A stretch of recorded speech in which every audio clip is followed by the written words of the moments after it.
Включвам се, за да ви покажа как точно премахвам своя грим, като го правя в 2 стъпки. Но преди това искам да уточня, че грима е токсичен за нас. Има страшно много съставки, които ни вредят. Аз обичам да се гримирам и гледам след като мине деня да си премахна грима напълно. И това е моят метод, който за мен работи, особено ако използвам слънцезащита, тя е по-мазна и трябва да имам с какво да я разтварям. Преди това искам да ви уточня, че ние като жени поглъщаме 3 кг грим в целия си живот, което е голяма вреда, а и порите дишат през нашата кожа. Така че трябва да го премахваме и да избягваме, ако имаме такава възможност, да се гримираме по-рядко. И преди да тръгнем към стъпките, искам да ви се похваля.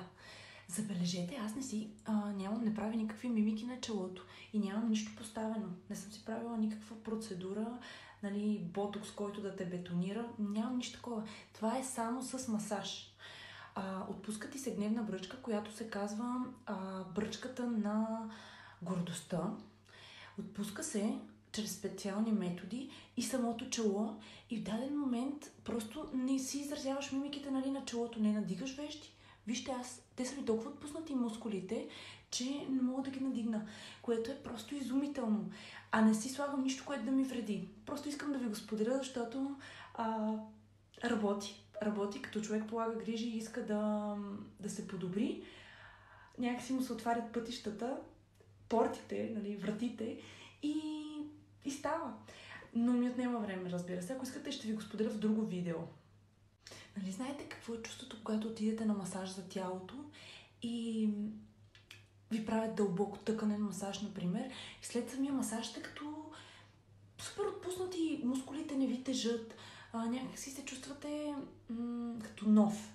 Така и с лицето, защото тези мускули се отпускат и реално не ми е нужно да правя мимики. Аз пак изразявам себе си, по същия начин, но просто всичко работи заедно. Това е свързано както с скалпа, така с трапеца, разбира се. Тази част много ми се напряга, когато правя упражнения за средно, предно и задно рамо.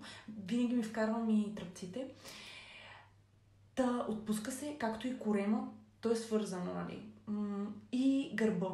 Стойката е абсолютно важна за това нашето лице да изглежда добре, както и стъпалата, разбира се. Ако искате, ще ви споделям още. Имам и някои интересни неща, които биха ви вълнували, но за жалост цялата информация няма как да я събера само в едно видео. Това, което аз правя е масаж и след това слагам тейп. Реално самият тейп е неефективен, ако не направиш масаж. Трябва да загрееш зоната, да раздвижиш лимфата, както и ако правиш само на лице малко си губиме си времето. Трябва да започнем от долните части на тялото, така раздвижваш лимфата. Някои жени получават оттоци, както турбички под очите, различна асиметрия в определени зони на лицето.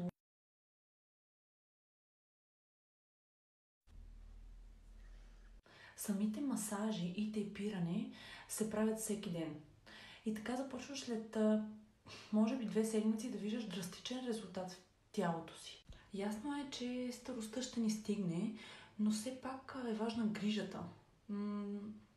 Да дадеш на себе си това внимание, и да се чувстваш добре след това, защото реално то някак си ти дава този допамин на щастие.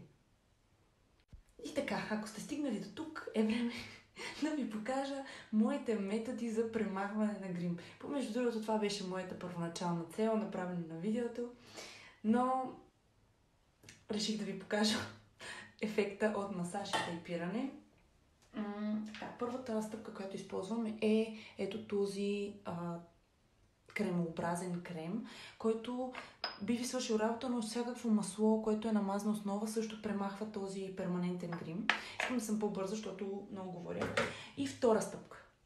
След като премахнете хубаво грима, да ви падне грима, слагате някакъв друг, който е измиващ, не толкова дълбок, за да може хубаво да почистите порите и лицето. Хайде да ви покажа.